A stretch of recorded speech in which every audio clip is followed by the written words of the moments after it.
35-year career, she's helped and inspired millions. Please welcome Marianne Williamson. Yay!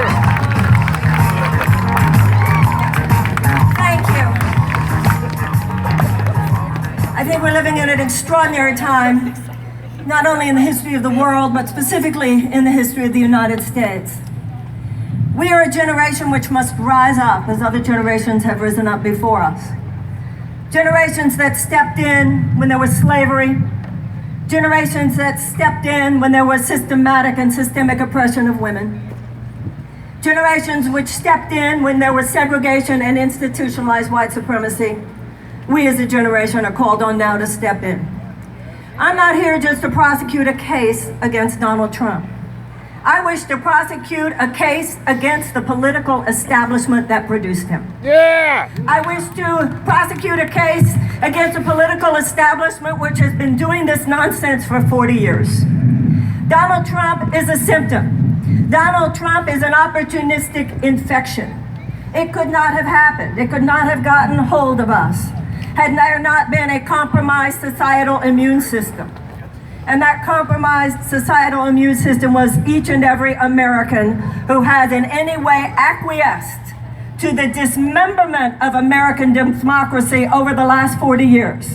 As trickle-down economics and advocacy for short-term profits for major multinational corporations has come to be more prime, get more care, and get more support from the U.S. government than does advocacy for the health and well-being of the American people, the people of the world, and the planet on which we live. Yeah! Give them hell! Ladies and gentlemen, if you think our just electing somebody who is the better version of same old, which, by the way, will not beat Donald Trump, then we are actually continuing to conspire with the erosion of our democracy. We repudiated an aristocracy in 1776, and it is time to repudiate it again. As long as the undue influence of money has so corrupted our government that health insurance companies and big pharmaceutical companies and gun manufacturers and chemical companies and fossil fuel companies and defense contractors and every other kind of corporate conglomerate is able to have their way with us. And as long as the best that we can do is to support candidates who will seek to diminish the pain produced by this, but refuse to challenge the underlying forces that make all that pain inevitable, then we, the American people, are conspiring with this nonsense. It is time for a great uprising of the American people. It is time for a moral and psychological and economic and social and political revolution in this country. Today, as we speak, thousands of people are living in terror. A terror due to those deportation rates which represent the most mean-spirited kind of political policy imaginable. Hear, hear. Not only that, ladies and gentlemen, but the humanitarian crisis did not begin at our border. The humanitarian crisis began in Honduras, in Guatemala, in El Salvador, and the American government thinks that because you live in Iowa, you don't care. Well, we need to show them that this whole idea of all men are created equal, we mean it. This idea that God gave all men unalienable rights of life and liberty and the pursuit of happiness, and not just Americans, by the way, we mean it. Yeah! The idea that governments are established and instituted to secure those rights of happiness and its pursuit, we need to rise up and say, we mean it.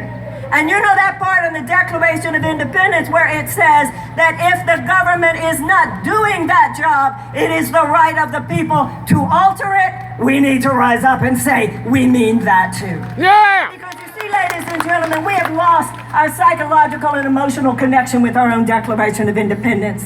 And when you do that, when you let those principles just be written on marble walls somewhere or written on parchment somewhere behind glass, but they're no longer alive in your heart, no longer alive in your soul, I'll tell you what happens. You become a generation that's easy to play. You become a generation that's easy to fool. you become a generation that is easy to distract. We become a generation that is vulnerable to a political establishment that continually distracts us from the real rot and the real corruption that has taken hold in the sinews of our public policy. When I am President of the United States, we will have a U.S. Department of Peace. We will not just endlessly prepare for war, we will wage peace. We will not just toe the line with short-term profit maximization of defense contractors for whom there is so much money to be made through endless preparation of war.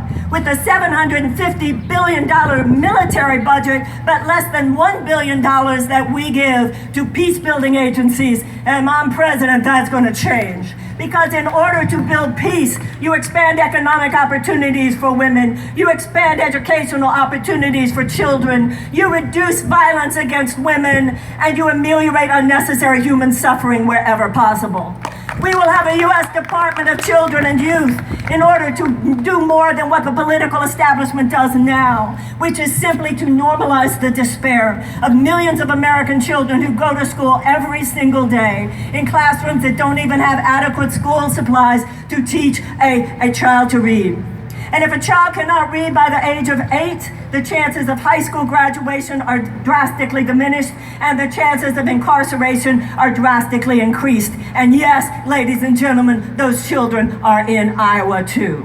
Let me tell you something. When your political establishment is only talking about the things they find convenient to talk about, because they too have become prey to the corruption by which corporate profits are placed before the health and well-being of the American people.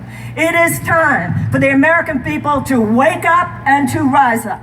First in our minds, and to recognize we might have been fooled before, we don't have to be fooled again. You fool me once, shame on you. Fool me twice, who am I and what have I become?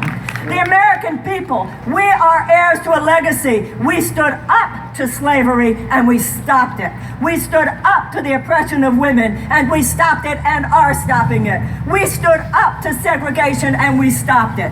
It is time for us to rise up and to stop the various forms by which a corporatist mindset has had its way with us for 40 years. We need a fundamental pattern disruption. Slavery did not end because the political establishment decided to end it. It ended because the people stepped in with the abolitionist movement. The suppression of women didn't stop because the political establishment decided to stop it. It stopped because with the suffragette movement, the people stepped in.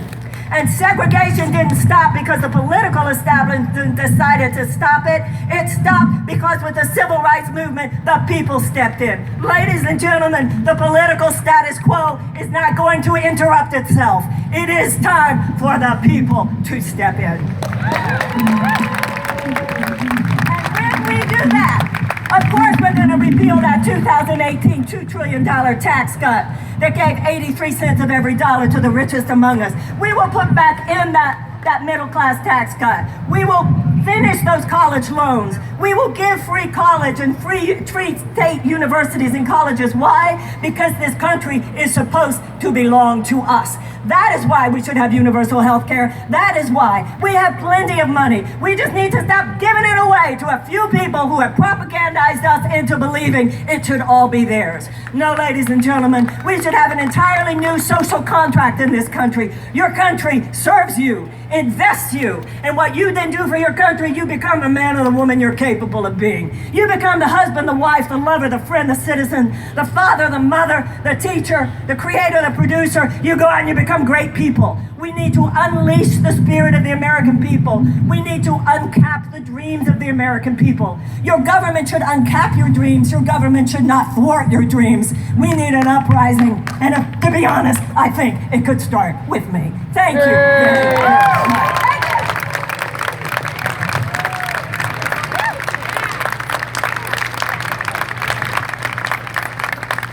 Next is a candidate who has won 2